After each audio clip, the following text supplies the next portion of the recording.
Welcome to the space of NFT PowerUp. Compete for blue chip NFTs, cash prizes, and more on NFT PowerUp's trivia platform. The space will begin shortly. While you wait, join the back channel discussion on Discord.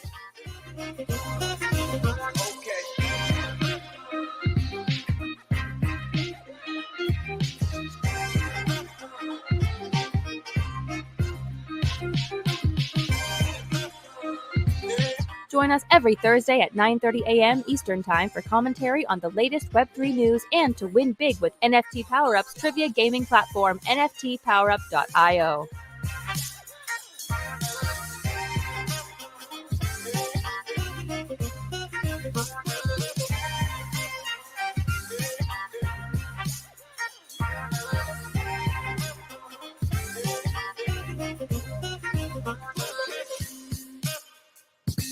The space will begin shortly. Please repost the space now to bring in more of our AI and Web3 friends.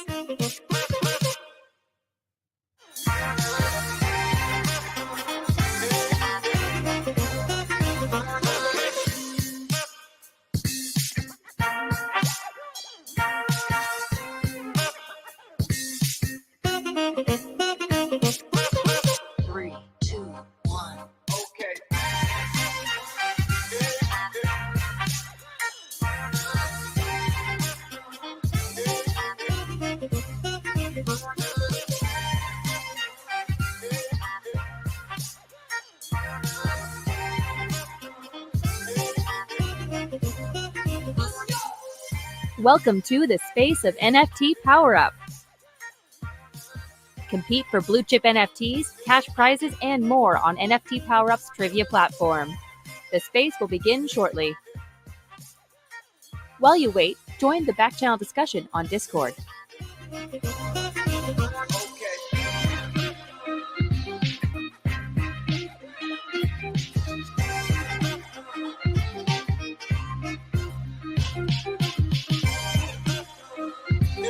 Join us every Thursday at 9:30 a.m. Eastern Time for commentary on the latest Web3 news and to win big with NFT PowerUp's trivia gaming platform, nftpowerup.io.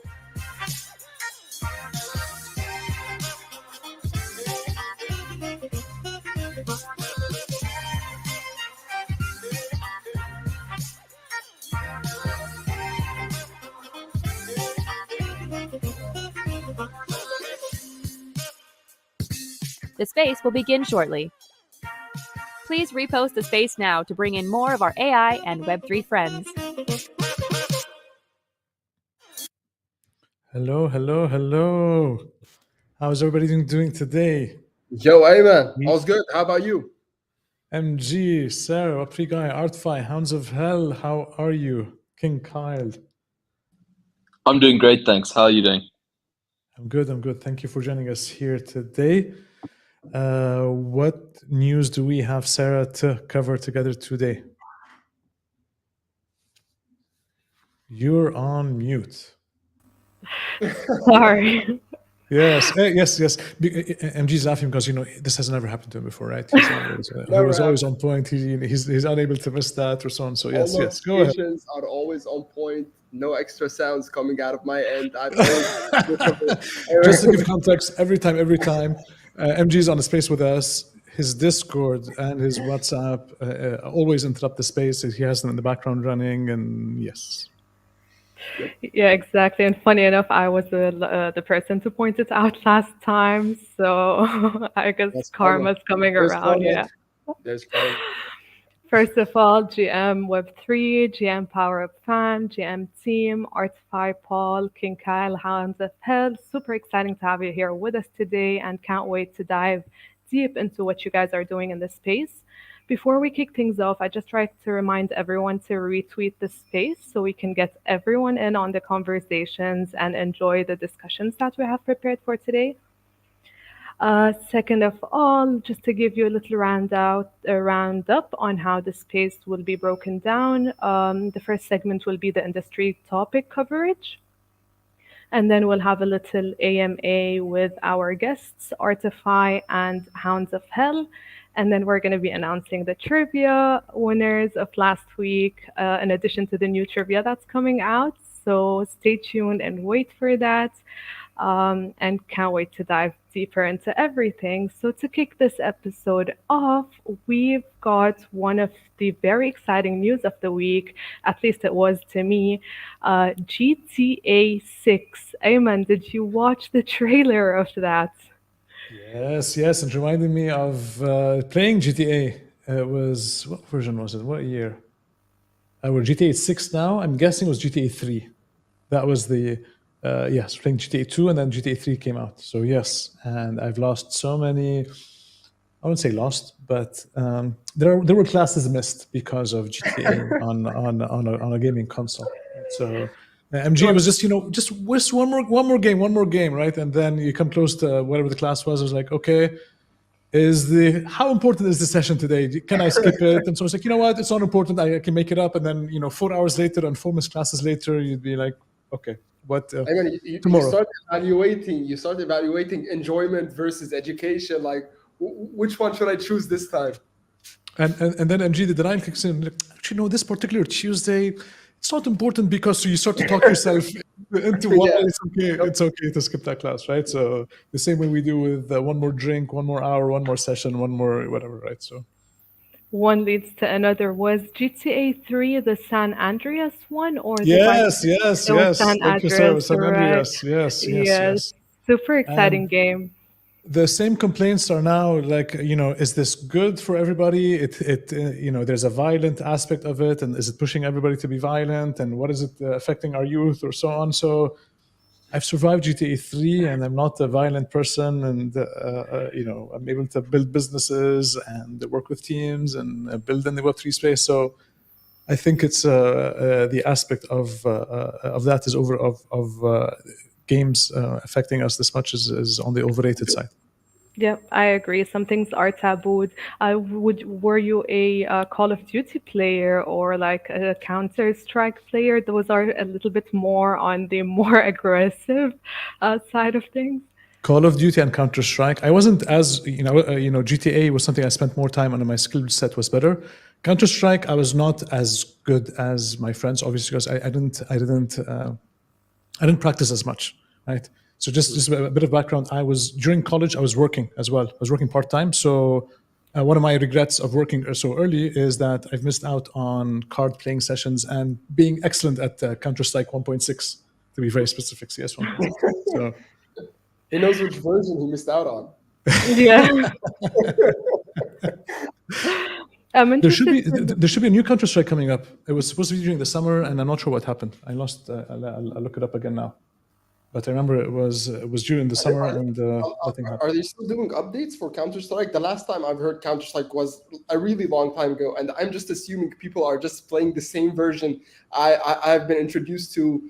1.6. Is it? It's 1.6. It's 1.6 MG, but this is version 2. So I'm looking at it now. It's September 27, but I didn't come across it yet. But thank you. I've been one of the things I want to do more in 2024, but don't hold me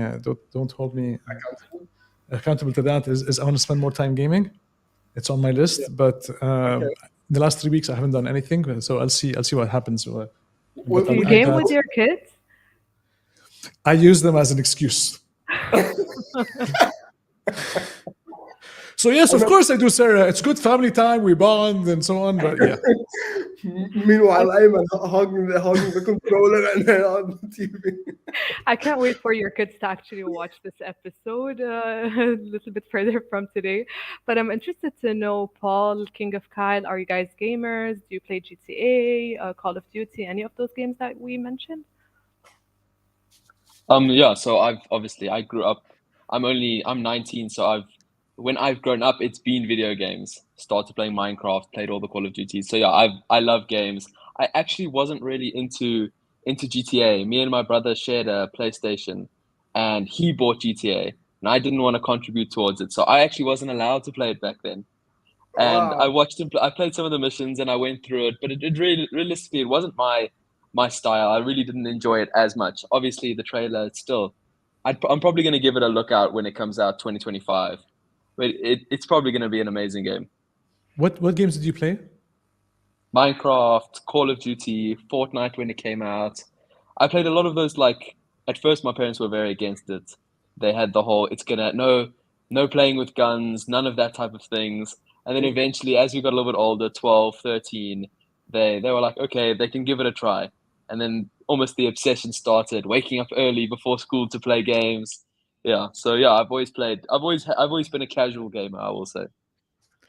The aspect of parents and worrying about gaming, because all of us growing up still have this case of don't be so close to the screen, don't spend so much time gaming. There's nothing that can come of this, or so on. And now I get discussions with parents saying that, oh, Ayman, you understand this internet stuff. My son wants to do something about gaming, online gaming or e-gaming or whatever. They start to use terms like this. It's like, yes, esports. Like, yes, you know about this. Like, okay, to a certain extent. It's like, so what do they want to do? Do they want to be a gamer themselves? Do they want to be the promoter of the game? Or do they want to be in marketing in this? Do they want to write? Do they want to do this? Like, I don't know. They just want to go into that. So even parents, they still don't look into that as an acceptable, although it's a multi-billion-dollar industry. So and King Kyle, so you have gaming experience, and I'm curious to see how Hounds of Hell comes into how your experience with your PlayStation, has contributed to your project. Thank you. Yeah, it's definitely made me a bit more tech savvy than I would have been, I think.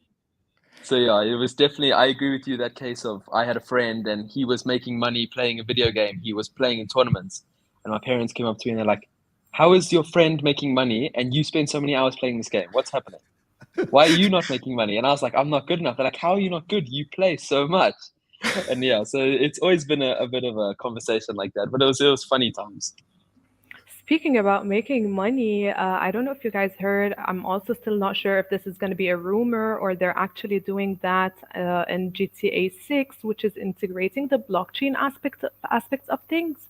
So apparently, you're going to be able to cash out the money that you make in game through something that is similar to crypto or whatnot. But still, again, do not hold me accountable. I don't know if this is a rumor or not, but it seems.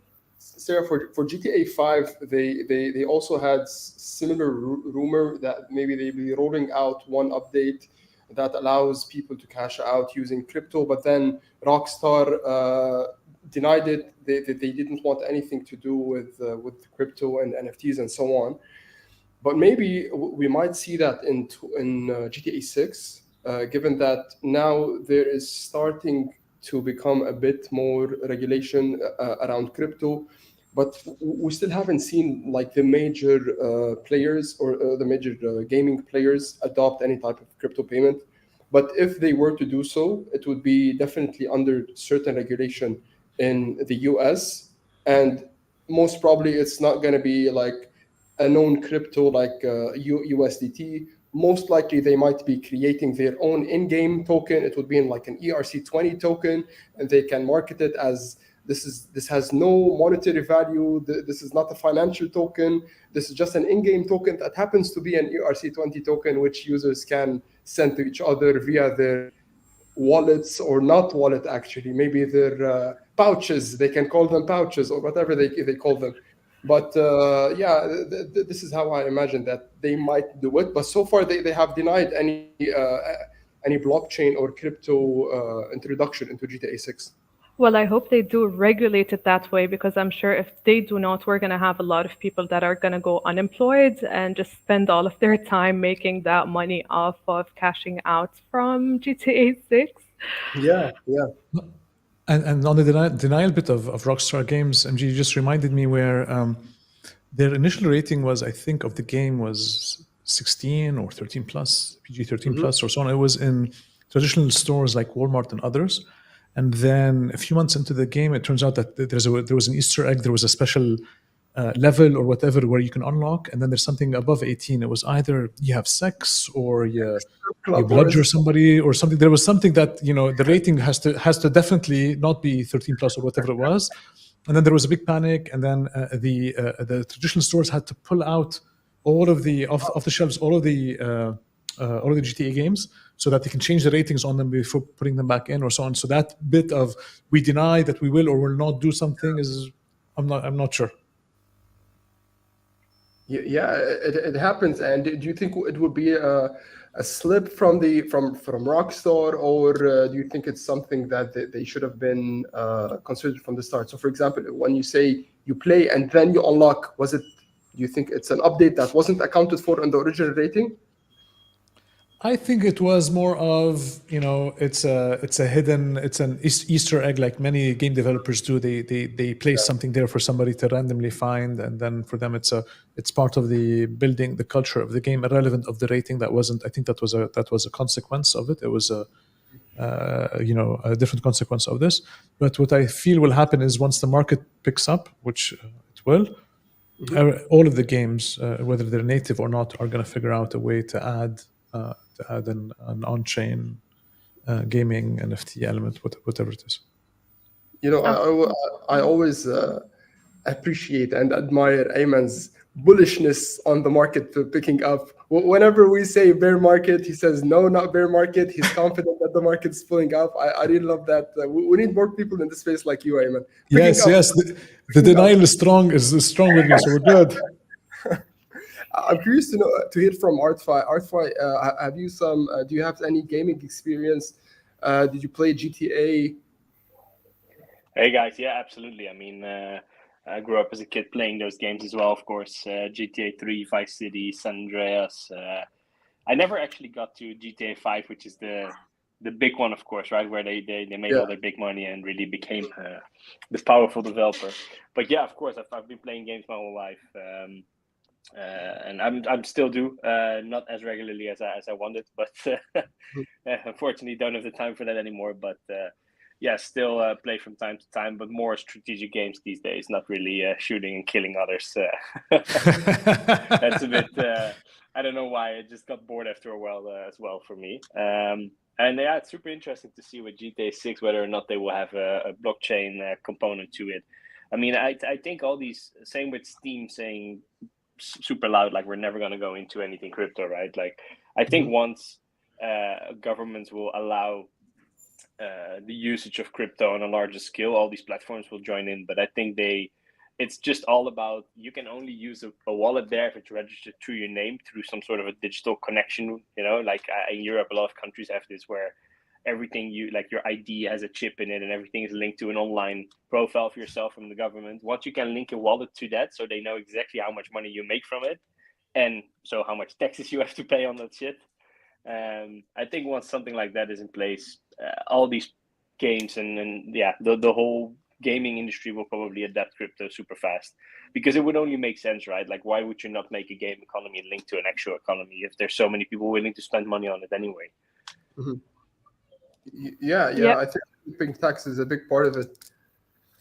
Yeah, and I'd have to agree. I feel like the blockchain technology and Web3 fits perfectly with the gaming sector of things, especially with NFTs as skins and the tokens as cryptos. I feel like once everything is properly regulated, it would be interesting to see how blockchain will come into play. But speaking about innovations, we've got a new ChatGPT. Someone that's trying to beat ChatGPT, which is Gemini. It has been announced today. MG, what can you tell us about Gemini by Google? So Google announced this new powerful AI model, which is called Gemini, and they're directly competing with OpenAI. They're saying, ChatGPT, you can do this. Okay, here are some demos. We can do even more. So basically, they rolled it out with a bunch of demos. Basically, it can now understand and it handles like a wide variety of data types. So text, audio, code, images, videos. They show one demo. I'm not sure if you've all seen it. it's a live demo basically. It's been so basically the user or the person who's demonstrating this model is picturing or is videographing himself drawing some scribbles on a piece of paper, and then the model says, "Oh, okay, I see a squiggly line," and then he completes a drawing of a duck, and then it identifies, "Oh, it's a duck. Oh, I'm sorry, it's a type of bird." Well, yeah, well, through guy. I see your physical.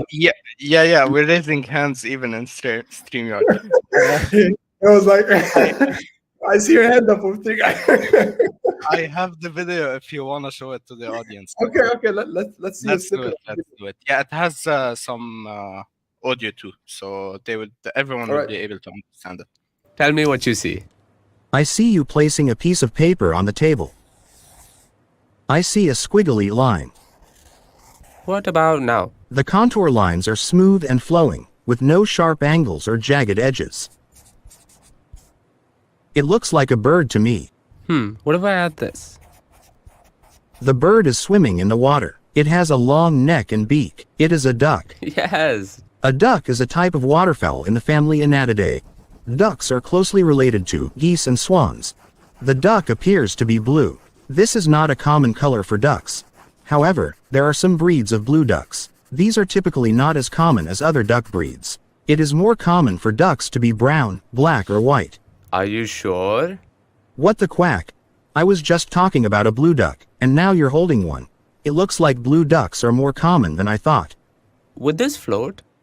I'm not sure what material it's made of, but it looks like it might be rubber or plastic. What if I tell you it's making a squeaking sound? Oh, if it's squeaking, it's definitely going to float. Nice. It is a rubber duck. It is made of a material that is less dense than water. So yeah, thank you, Web3 guy. It's crazy that some AI model who can live detect what some human is drawing. So they detect the colors. They can also give their feedback on whether this is a common color for ducks. They can identify maybe or give their suggestions on what that type of material is based on a sound, which was a squeaking. So I think we've reached a new level where AI has now live feedback on footage, on images, on audio, which is crazy to think about. So, but I mean, it's here. I mean, not yet. It's here. They said it's going to be rolling out to 2024. So that's pretty soon. And they have categorized them into 3 different models. So there's Gemini Ultra, then there's Gemini Pro, then there's Gemini Nano, which is a very Apple naming scheme. But yeah, it's a very powerful tool, and they're definitely rivaling ChatGPT. And it's always good when these big companies compete with each other, because it's a win for the user. So now we've all gotten used to ChatGPT, and we've compared it to Bard. At least from my personal opinion, I've already decided that ChatGPT is the winner in this. At least for now, is the winner for based on what we've seen is the winner for me. So this is why I use ChatGPT the most. But now maybe with Gemini, we're going to see a new layer of AI. And maybe Gemini can take the cake for this one. Yeah, it's super interesting, and I cannot wait to see actually how it's gonna win over what ChatGPT currently does. But I'm interested to know, Artify or Hounds of Hell, maybe Artify can go first. Do you use ChatGPT or AI tools often in your day-to-day work?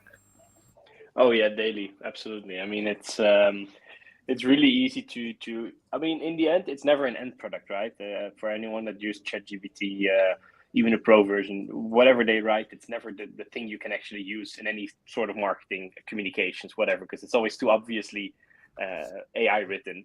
But it's very easy to get a whole baseline of something, a whole template of something written out by the AI, and then just use that to work on that and work forward. And yeah, it saves you so much time. I mean, you still have to do some manual work, but I'm just being amazed, especially already with ChatGPT, but also with Gemini now, and how it links to Bart later on. Just very amazed by how quickly it's developing, and I feel that so many people in the world have no clue about how strong this is and how much of an impact it's going to have in the coming years to everyone's day-to-day life. It's everything can potentially change, from the simplest things as doing your groceries to your actual job, even in super simple web 2 jobs. If this can recognize everything you do and you have a robot that's capable, why do you need a chef? Why do you need McDonald's become fully automated? You don't need people anymore there because they can recognize what they're doing, right? So it's like it's the development can be extremely cool / dangerous, I guess. And I'm very curious to see where this ends up. Yeah, I feel Yeah. like Sorry, go ahead. Go ahead, please, No, Hamza. go for it. Space is No, I yours. was just gonna say I use it. I use it almost on the daily. It's such a great tool, as Artify said, in terms of the way you're able to structure certain information. It lacks that personal touch and that tiny pint of emotion. But what it is really good at is just giving good information. And yeah, I've looked at Bard, and I've also had a look at many different AI scanning texts.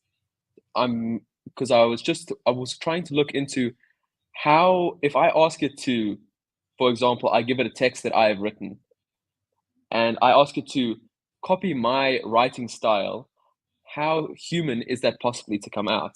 So I've been working with that. I've just been playing around with it on the side, just to out of my own interest, and then I use these AI detection websites like Winston AI and different ones like that, just to see. So yeah, it's a very interesting tool to use. It's almost, you can't almost wrap your head around how intelligent these programs are. So I definitely think Google's will be insane. Google is, as everyone knows, it's the top search engine. And if they could just have a small toggle on the side where you go straight to their AI, it would be game changing. Absolutely. And I was about to say, we think that we know everything AI's innovations are going to lead to, but we keep getting surprised by how AI is changing the little things and not only the major things that, such as robots and whatnot. So it's really interesting to see how the future is going to shape up for that. Now, speaking of innovations again, I know Web3 guy was very excited about this news topic today. We've got Coinbase's new crypto transfer feature. Web3 guys, please enlighten us. Of course, Sarah, thank you. Let's just watch the video first that they posted, and then I'll go on and explain what's happening.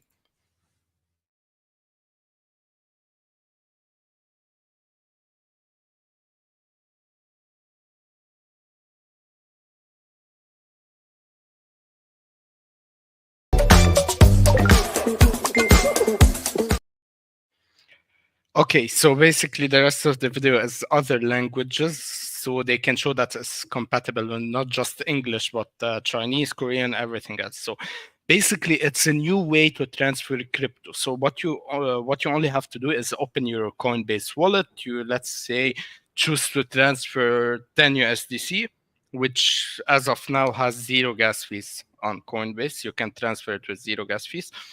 You choose to, let's say, transfer 10, it will give you a link. Whoever you send this link to, using WhatsApp, iMessage, Telegram, even Twitter, TikTok, anything, and presses on the link will be able to claim the 10 USDT that you transferred. And if he doesn't even have the wallet, it will take him to the App Store to download it, set up his wallet. So yeah, that's some exciting news. One, it will make it a lot faster to send money. Two, I think it will reduce sending to the wrong addresses and so on, because me myself, I use, when I got started in Web3 and crypto, I sent some money to wrong addresses. So yeah, thank you Coinbase for this update. MG is laughing because he hasn't done that, right? So no he hasn't one's burned done any. that. No I one's might done that. have. Only you, Web3 guy. Artfy, how about you? Of course, but this is the one thing nobody likes about Web3, right? Anytime I have to pay someone, whether it's like an agency we hire for marketing or something, and it's like a big sum, man, I'm not scared of anything in the world, but this gives me sweaty palms every time because I'm like checking every number in the address, like, is it correct? Because like I don't want to spend like thousands of dollars of someone else and send it to the wrong guy, Yeah, Artfy, I've done that mistake many times, And so what I've done now, there are two things that I do that have somewhat saved me, right? So I've done a step-by-step checklist with screenshots. And even if I'm doing the transfer 7 times a day, I open up my checklist and I go through it step by step. That's one. Second, if it's a big amount, like you're mentioning, I always send a small amount first then I say, look, you got this, we're good. Then, okay, I'm going to go in and send again. There's send again button, and then I'm sending the full amount. Always, every time, whether it's the coins or if I'm transferring NFT, even between my own hot and cold wallet, I always have like one of my crappy NFTs that went down to zero. I always use it for now. The value I have of it is I use it just to transfer ahead. So if I lose this, it's okay. So I throw it ahead. If it's good, then I'll send my more valuable NFT after it. You know, Ayman, we've never doubted or we've never lost trust in our clipboard, copy paste clipboard. We never doubt it unless it comes to payments. You have to check first 4 digits, last 4 digits, make sure everything is correct. In other cases, it's never the case. But I think it's a very nice and user-friendly way for people in crypto and outside of crypto to receive funds. We talked a bit last week, or maybe the week before that Solana or Phantom, I forgot the name of the wallet, but they introduced this new wallet that has a very similar feature where you can transfer money. It has a very Web2 user interface. You can transfer money via a link, and then the user receives that by downloading also the app, and they can just claim it. And I think that's very good for the space because easy transfers with no friction, no middleman is always good for moving forward in the space. I only have one concern, is that whenever, and I know this from experience, because whenever we're on Discord, we're talking different projects, we're sorry, we can't press on links, but now we're sending links for payments. So is that even a barrier? Where does that stand? Okay, here's my payment via a link. Okay, press on that link and you will receive my payment. Okay. Yeah, so sure. There's nothing fishy about that. But I'm curious to see how much this friction lessens or increases towards using links. Maybe there's other ways than links for us to verify the transfer of the payments. I mean, I'm pretty sure that in-app, like for example, if we take WeChat in China, they already have these payments, and you can send them in-app, and it's trusted because it's within the app. You know that this payment, you will receive this payment, and you're not pressing on a link, you're pressing on a receive payment button within the app. So maybe if we reach that kind of level of trusting, I'm not sure if we should trust any type of platform, but maybe something that would give us a bit of trust in receiving these payments. Otherwise, just send the payments the way we're sending payments. Copy the address, paste the address, and then transfer the money. What's new about Coinbase? Didn't Binance have something like this where you're able to, Binance to Binance? Oh yeah, Binance, they do have that. They do have that feature. It's whenever we transfer funds and it's a Binance account, it transfers these funds within Binance with no fees. So they just take them because when you're on Binance, you're transferring money from the Binance pool. And then basically they're just allocating money from this pool or basically in the same pool, but from this user to that user. And it's not recorded on the blockchain. There is no transaction ID, which is very interesting about that. And we've had this problem because we've been dealing with accounting and so on. And whenever it's Binance to Binance addresses, we never want that because there's no proof of transaction on the blockchain. They're just moving funds in the same pool from one user to another user on the platform. So yeah, this is their version of it, but inside Binance, Ayman. Okay, all right. Actually, MG, I think they will release some further updates because this update on Coinbase, it's part of what they call changing the system. So it's their campaign. Coinbase wants to change the system. That was a cool video. Yeah, I saw it. It was well received. I came across it so many times on social media. Which one? Hounds of Hell. Have you guys seen the one where this girl? She's a young girl, then she grows up and she's been told that debt is good and do good, have good grades. And they're working on a series of videos. So I saw one which is in 1980, you go in, you buy a mortgage, you get a house. 1990, you go in, get a mortgage, buy a house. Now you go in, your mortgage will get declined, get 5 or 6 roommates, rent a house that you can't even afford. And that's basically life. So yeah, they're working on a series of content for the campaign. Artify Hounds of Hell, have you come across the Coinbase's campaigns? I personally haven't. I don't use Coinbase. I've always been a proud supporter of Binance, mainly because when I first got into crypto, Coinbase didn't work in my region, and I was like, well, this is great. And then I never really went across to Coinbase. I used Binance, and I've used Binance ever since. When you say proud user of Binance, how did the recent news of the Binance CEO and the whole SEC shake your confidence, if any? It did. I'll be honest. It did have me worried for a second, because where I'm currently based in South Africa. I live here, and Binance is the only crypto exchange that works realistically. It's the only one. Yeah. And if people start losing faith in Binance, and I'm now starting to think, oh no, this could end really badly. Yep. If my only crypto exchange starts to go down, go under, I'll be finished. So yeah, it did worry me, but I think it's just politics. I think there's just a lot of politics going on in the crypto space right now. We've all seen that with the SEC. There's many different aspects to it. So I think it's not, obviously I don't know the facts. I don't know what actually has been going on there, but I think there is a lot of politics to do with it. And yeah, hopefully they can sort their stuff out. I hope the CEO doesn't go to jail. I saw that. That wouldn't be ideal. But I think that $4 billion pay up that he's going to do will be quite nice for the US government.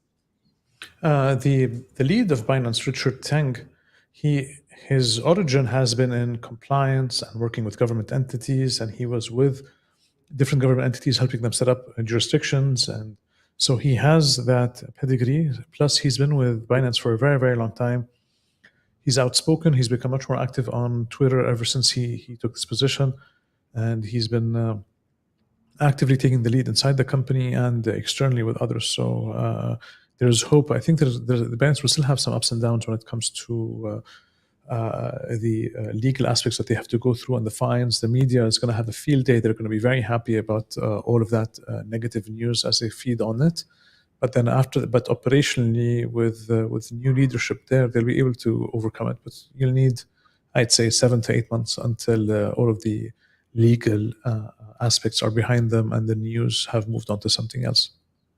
You know, Ayman, it's interesting that the Justice Department they basically did this fine on CZ, but he can still act as a consultant or an advisor to the CEO. So basically, I don't know. But within acceptable parameters. This was written. So this was written in the whatever legal proceedings they have. Is he can within very specific things, not all of. So they've restricted what he can do.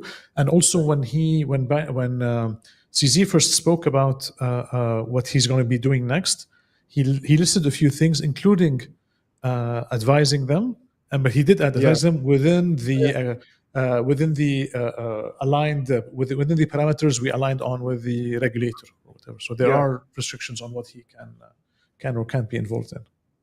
Yeah. The hearing is next Feb 2024.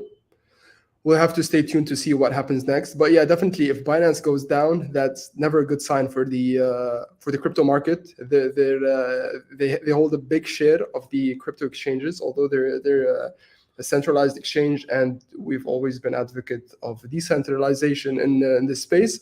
But still, the name Binance always resonates with crypto, and we're looking forward and hoping all goes well. To your point, Kyle, when it comes to Binance and your reliance on Binance, when I was discussing, once I was working on a contingency.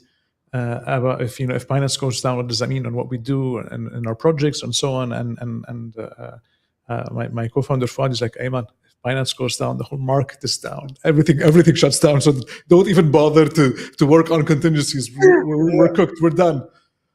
Yeah, this is what I was.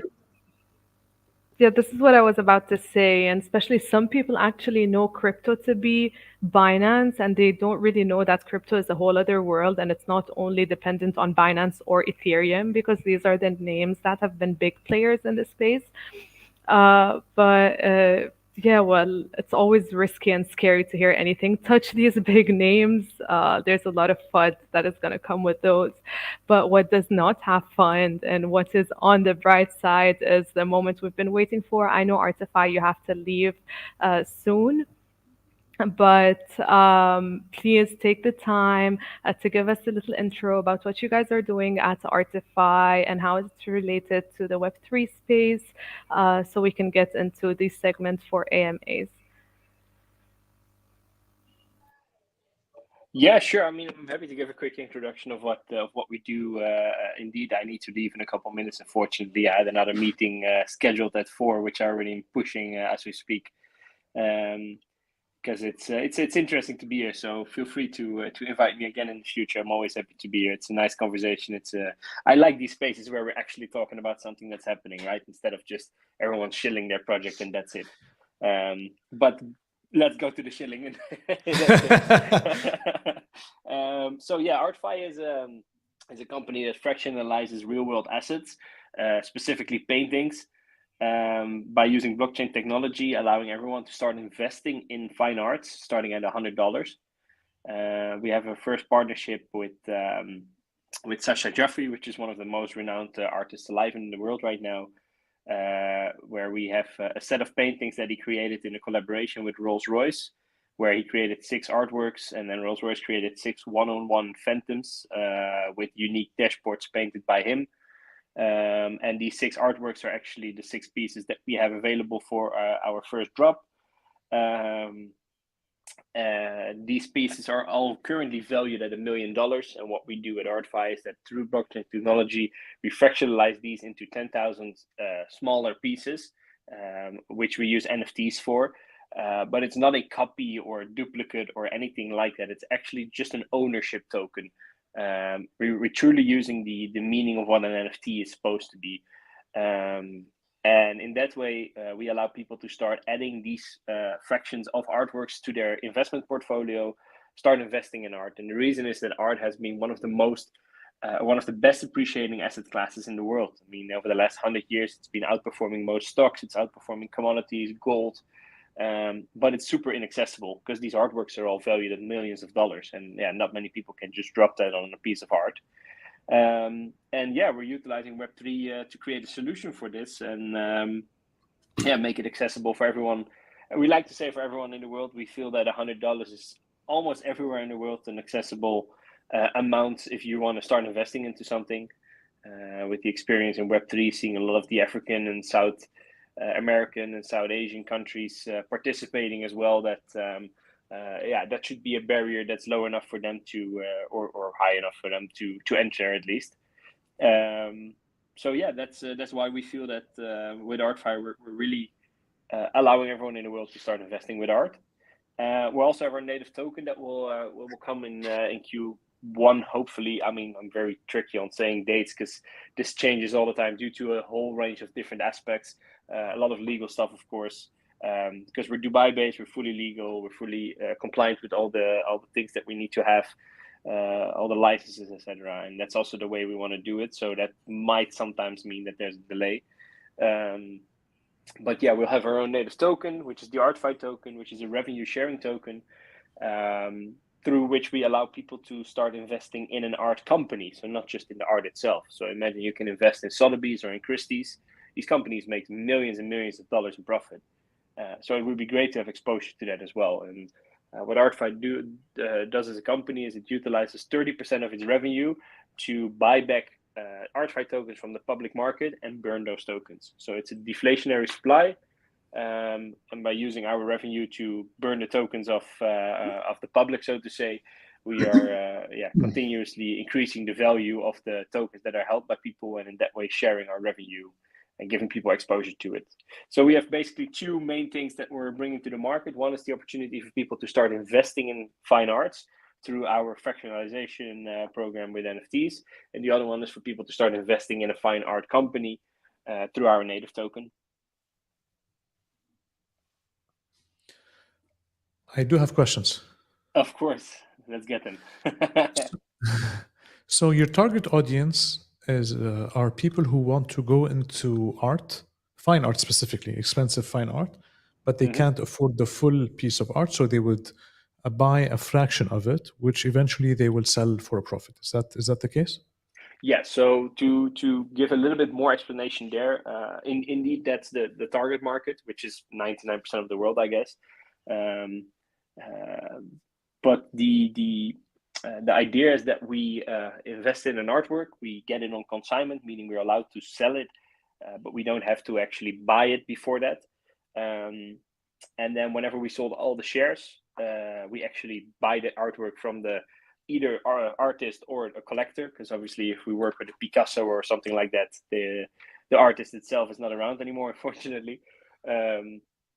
And then every 6 months we reevaluate the artwork. We do that ourselves, and we do that with third parties, so external companies.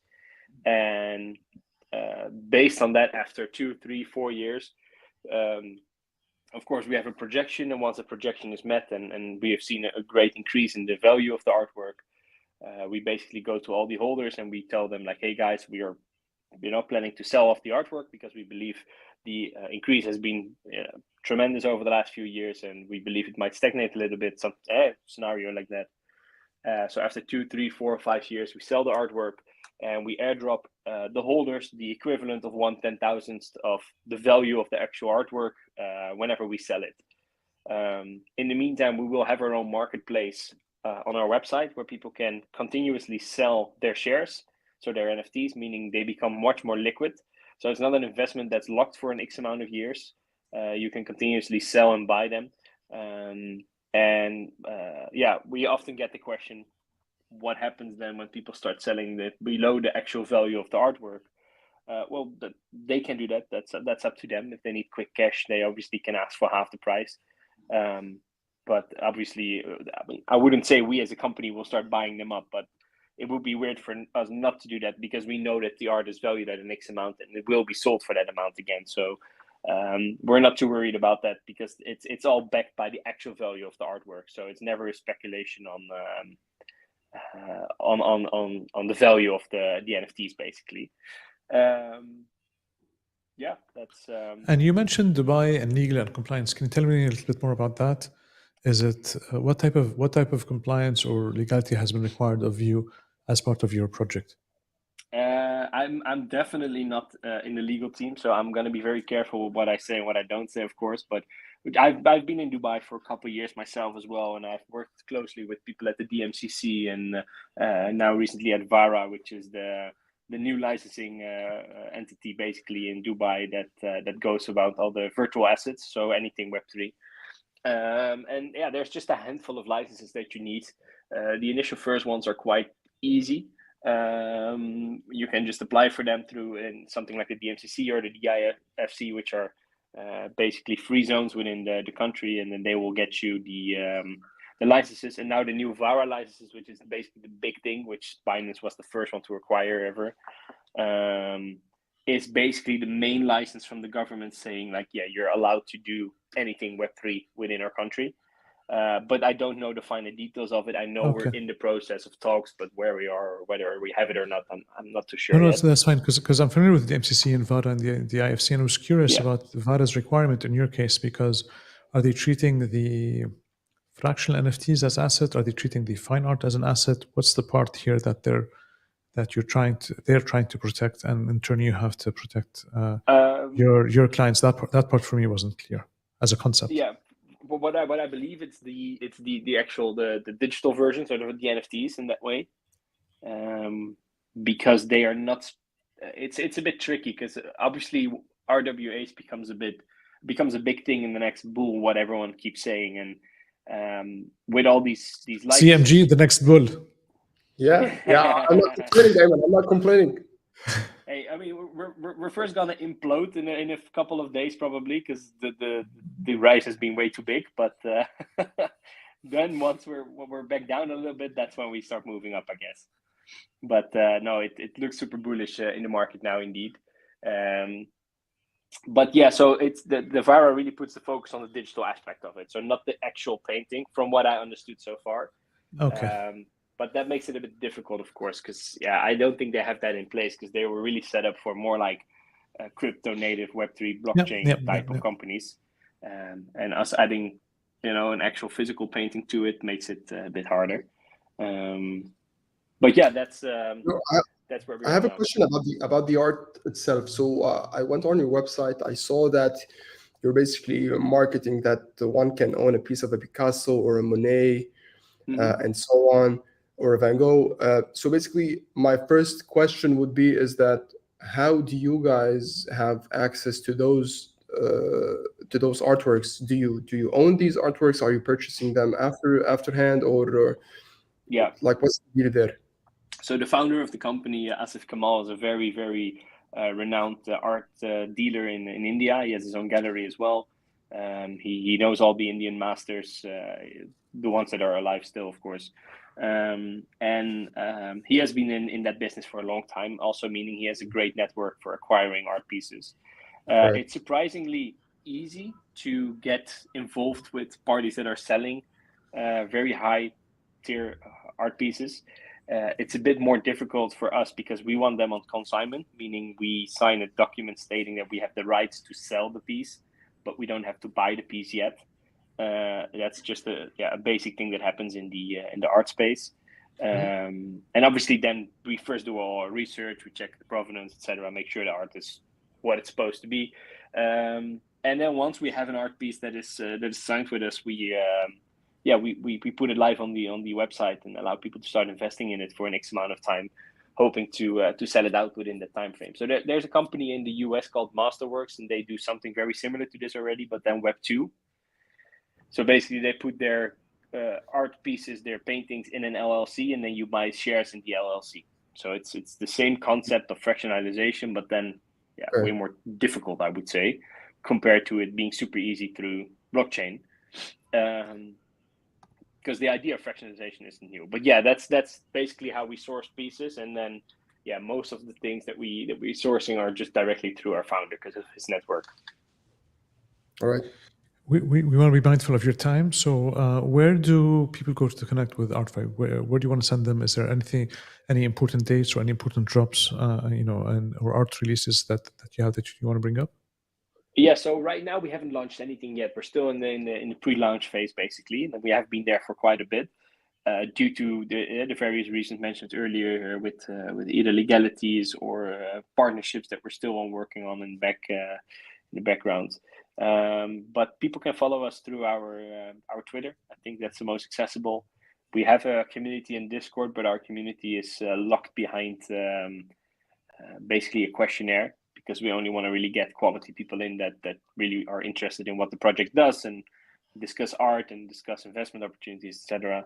So people can go there, of course, fill in the form and become a part of the community, but that's a bit more of a hassle. So our Twitter or our X page, x.com/art5global is the most easy way to keep up to date with what the company is doing.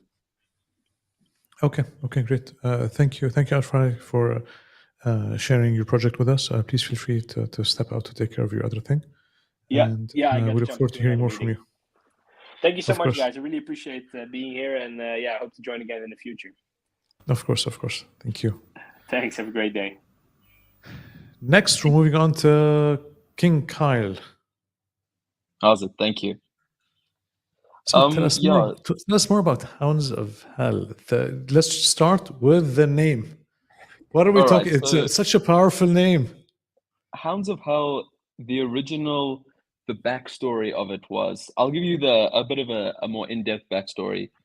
I love Greek mythology, all different types of mythology. And originally I wanted to name the project Cerberus after the three-headed hound. But that doesn't really have the same ring as Hounds of Hell. So I decided Hounds of Hell actually has a bit more consumer-friendly name. People will be very friendly. Yes, it's a Hounds of Hell. That makes sense. Not people battling to pronounce it. So that's the name was chosen simply out of the simplicity of the name, and obviously just for my love of mythology. What type of music do you listen to? Did that have an influence on Hounds of Hell? Sure. I listen to a wide variety of music, I won't lie. Currently, the music that I am listening to is early 2000 grunge style music. So Okay. my favorite band currently is Seether. I'm not sure if if you've ever heard music from them, but yeah, Seether is my current favorite band. It's just something about it. My dad listens to music like that, so that music has a certain sense of nostalgia to it, and I just thoroughly enjoy listening to it. Are you on Spotify? Did you get your Spotify Wrapped? I use Apple Music. Okay. Spotify isn't a big thing here in South Africa. It's not like people just don't use Spotify really. Everyone uses Apple Music. And obviously, I've noticed that like from region to region, people like, oh, you use WhatsApp? Why would you use WhatsApp? iMessage. And it's like certain regions just don't do like we use WhatsApp here. WhatsApp is our bread and butter. You don't go to Default for use everybody, yeah. so I'd use Apple Music. Like I was saying, the reason behind Hounds of Hell, where it all started was I was on Twitter and I was a community member. And when you own 2 or 3 different NFTs, you want to interact with all these different communities. But it's hard when you're not necessarily repping the profile photo. And this was an issue. I was like, oh, I have a group of friends over here, but they don't always engage with my posts. How do I get people to engage with my posts, even if this is my profile photo? How does that come about? And that's when I thought of the idea, the Council of Pixels. And this is Hounds of Hell's biggest utility. So the Council of Pixels is a group of, I'm aiming to have about 20 different pixel projects together that act as a community. This community, our first aspect is promotion. So let's say Artify come along and they say they're in the Hounds of Hell, they're in the Council of Pixels, and they say, guys, we are launching our token this week, but we don't have as much Twitter engagement as we would like. So Hounds of Hell puts on a bounty for Artify's post. People go, they raid it. In regard to that raid, they'll earn tokens. From that tokens, we're going to take a portion of our mint funds and buy council members' NFTs and then give those away to the raffles to people who engage. So it's almost like a pay to raid type of system. But it also works in regards to whitelist. So it's not to say, we said in our white paper, we explained people rarely do things for free. So in the Council of Pixels, for the promotional aspect, all we're trying to do is give people a little nudge and say, hey, you already know these guys. If you go like, retweet, leave a comment, there's a potential you're going to get an NFT, get whitelist, get USDT, something like that. So that was one aspect of the Council of Pixels. The second aspect of it was to act as a gateway almost. And I don't mean to say this in a negative way at all. Whenever I've had meetings with founders and I try to explain it, whenever I say it as a gateway, I always feel it has a negative connotation behind it, but it really doesn't. It actually has, let's say, for example, each of you are a founder of your own project. And I come along with my project and I say, hey guys, this is what I want to do. I give a pitch, I explain, and then you guys vote on if you would like to collaborate or not. If you vote yes, you get whitelist. If you vote no, you don't. So for your project, it's really easy. Your collab managers don't have to work hard. They're getting mass people coming to them saying, please take whitelist in one centralized place. For my project, approaching you guys, I get mass engagement and I get to give away a big chunk of whitelists to projects that are well established in the space. So yeah, those are the two aspects behind the Council of Pixels. And when I first built the white paper and I wrote out the white paper, it went a lot further than I ever thought it would.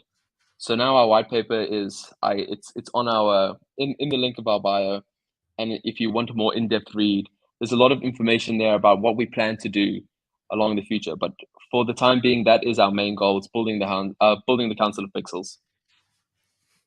I'm sure MG has a lot of questions for you because he's been looking at different ways to improve engagement with our communities. So MG? Yeah, the first question that comes to mind is, how do you get in contact with these projects? Do they approach you, or are you like are you developing this aggregator for multiple projects, and then they can perform all the actions that you're talking about, rate to pay, and so on? So in regards to building the council and getting the 20 members in there, that is me approaching projects that I think would be, obviously it is focused around the pixel identity, pixel projects. And so that is the current focus. But I approach them, I speak to their founders and I speak to their collab managers and I say, listen, this is what we're trying to build. We are trying to do this. From there, once the council is built, then it will be project approaching us.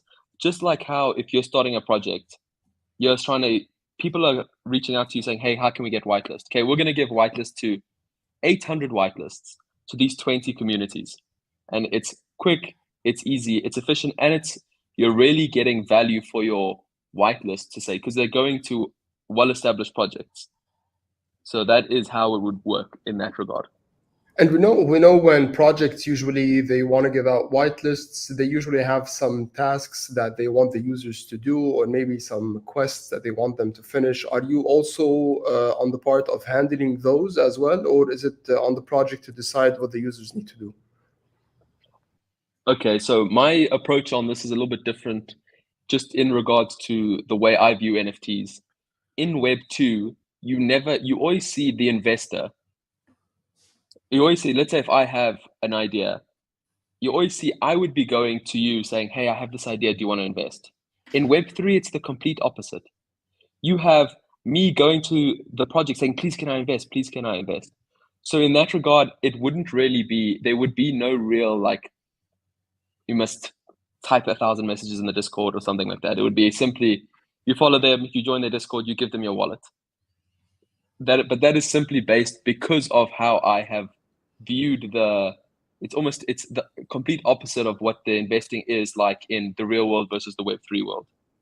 And Kyle, I'm interested to know if you like, how are you managing this, like on a logistics end? Are you handling it via? Do you have one dedicated website that different projects can sign up? You have the different offerings that you have, or what's the deal? How are you managing all these stuff?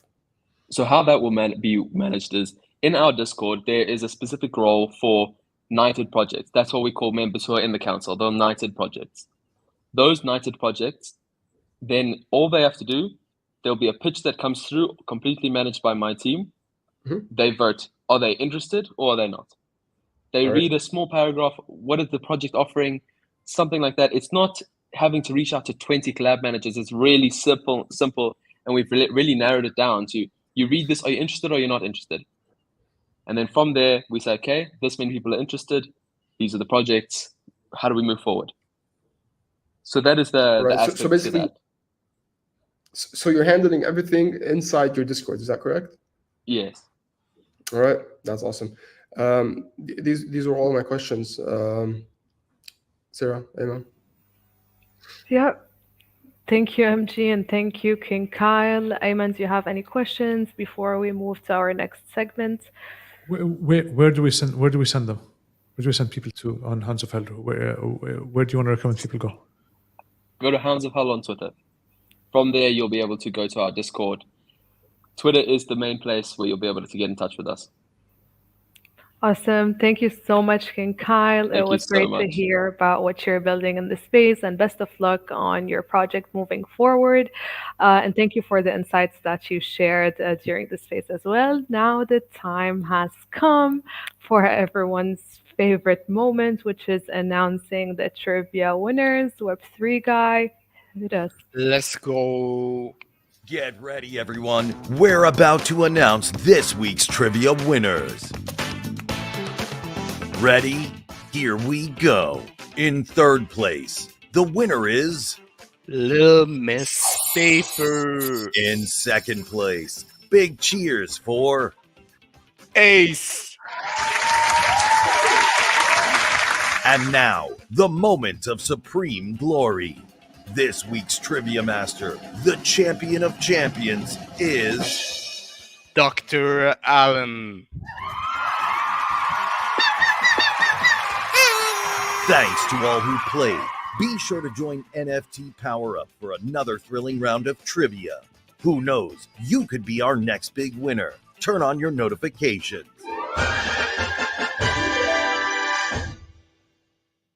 Awesome. Go ahead, Web3 guy. I just wanted to congratulate the winners and guys, for everyone here. We launched this week's trivia campaign. It's about sports. So if you like sports, you're a sports person, now's your time to shine. All you have to do is go to nftpowerup.io/minis and take it from there and compete to win. If you're an athlete and you like sports, but if you're not, you can also expand your knowledge on sports and play that game as well. Go test your skills and see how well you do. We're excited to see who's going to be winning next week's space. All right, awesome guys. King Kyle, Artify, thank you guys for being here. It was great to have you here with us today, and thank you for the insights that you shared. We'll definitely be collaborating further. Ayman, Web3 guy, MG, as always, the space is always awesome having you around. Thank you for the insights that you shared this week. Any last words before we wrap up? Thank go. you. Let's go. Let's go. Thank you, everyone, audience, listeners, speakers, guests. Thank you for being here. Can't wait to see you next week. Make sure to set your reminders on. Next week's space is already tweeted on X. So set your reminders and see you next week. Until then, keep powering up.